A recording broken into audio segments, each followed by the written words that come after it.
निर्गमन ग्रंथ अध्याय 4। मूसा को ईश्वर का प्रमाण।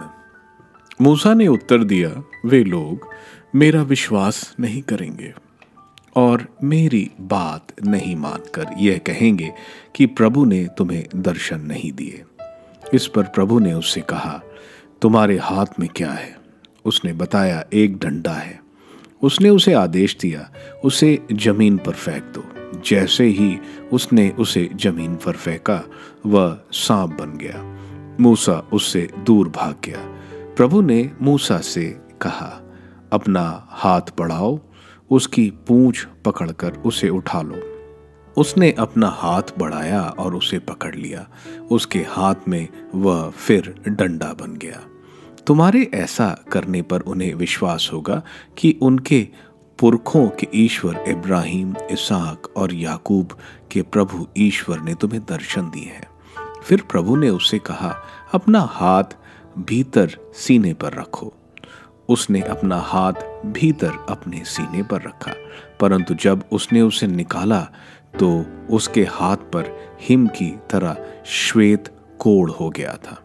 उसने फिर आज्ञा दी, अपना हाथ फिर से भीतर सीने पर रखो। उसने अपना हाथ भीतर सीने पर रखा।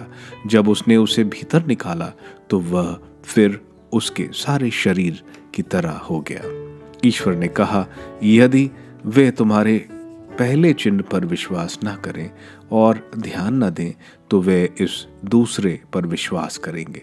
यदि वे इन दोनों चिन्हों पर भी विश्वास न करें और तुम्हारी बात ना माने तो तुम नील नदी से कुछ पानी लेना और उसे सूखी भूमि पर डाल देना। नील नदी से निकला हुआ पानी सूखी भूमि पर रक्त बन जाएगा। हारून, मूसा का प्रवक्ता। मूसा ने प्रभु से कहा, प्रभु, मैं अच्छा वक्ता कभी नहीं रहा। मैं पहले नहीं था, अब तू मुझ अपने सेवक से बोला है, इसके बाद भी नहीं हूँ।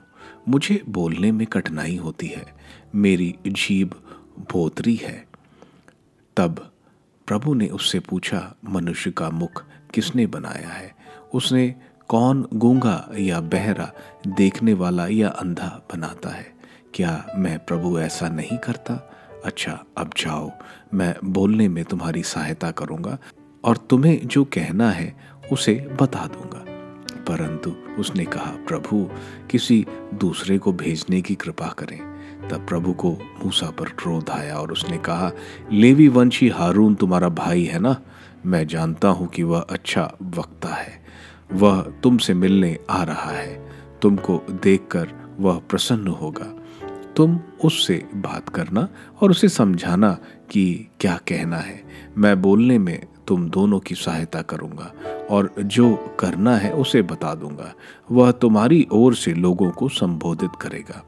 वह मानो तुम्हारा प्रवक्ता होगा और तुम मानो उसके ईश्वर होगे। अपना यह डंडा अपने हाथ में लो, इसी के द्वारा तुम चमत्कार दिखाओगे। मूसा का मिस्र लौटना। इसके बाद मूसा अपने ससुर यत्रो के पास लौट गया और उसे बोला, आप कृपा कर मुझे मिस्र में अपने भाई बंधुओं के पास यह देखने के लिए जाने दीजिए कि अब तक जीवित हैं या नहीं। यत्रो ने मूसा से कहा, सकुशल जाओ। मिदियन में प्रभु ने मूसा से कहा, मिस्र लौट जाओ। वे सभी लोग मर गए जो तुम्हारे प्राण लेना चाहते थे। तब मूसा अपनी पत्नी और अपने बच्चों को लेकर और उन्हें गधे पर बिठाकर मिस्र वापस चला गया। मूसा अपने हाथ में ईश्वर का डंडा भी ले गया। प्रभु ने मूसा से कहा, जब तुम मिस्र वापस आओगे तो फिरौन के सामने वे सब चमत्कार दिखाओ जिन्हें करने का सामर्थ्य मैंने तुमको दिया है। मैं उसका हृदय कठोर कर दूंगा, वह इस्राएलियों को नहीं जाने देगा। तुम फिरौन से कहोगे, प्रभु का यह कहना है, इस्राएल मेरा पहलौठा पुत्र है। मैं तुमको आदेश देता हूँ कि मेरे पुत्र को मेरी सेवा करने के लिए जाने दो। यदि तुम इसे नहीं जाने दोगे तो मैं तुम्हारे पहलौठे पुत्र को मारूंगा। मार्ग में एक विश्राम स्थल पर प्रभु उससे मिला और उसने उसे मार डालना चाहा। तब सिपोरा ने एक चकमक पत्थर का टुकड़ा लेकर अपने पुत्र का खतना किया और कटी हुई चमड़ी से उसे मूसा के पैरों का स्पर्श कर कहा, अब तू निश्चय ही रक्त के कारण मेरा दुल्हा हो। प्रभु ने उसे छोड़ दिया। खतना हो जाने के कारण ही उसने उससे कहा, तुम रक्त के कारण मेरा दुल्हा हो। मूसा की हरौन से भेंट। प्रभु ने हरौन को मूसा से मिलने के लिए निर्जन प्रदेश जाने की आज्ञा दी। इसलिए वह ईश्वर के पर्वत के पास मूसा से मिला और उसका चुंबन किया। मूसा ने हारून से प्रभु की वे सारी बातें कही जो उसने उससे कही थी, और वे सब चिन्ह भी बता दिए जिन्हें दिखाने की आज्ञा उसे दी गई थी। इसके बाद मूसा और हारून ने जाकर इजरायलियों के सब नेताओं को एकत्रित किया। हारून ने भी वे सब बातें बताई जो प्रभु ने मूसा से कही थी, और लोगों के सामने उसने वे चिन्ह भी दिखाए। लोगों ने विश्वास किया, और जब उन्होंने सुना कि प्रभु ने इजरायलियों की सुध ली है और उनके कष्टों पर ध्यान दिया है, तब उन्होंने सिर झुकाकर उसकी आराधना की।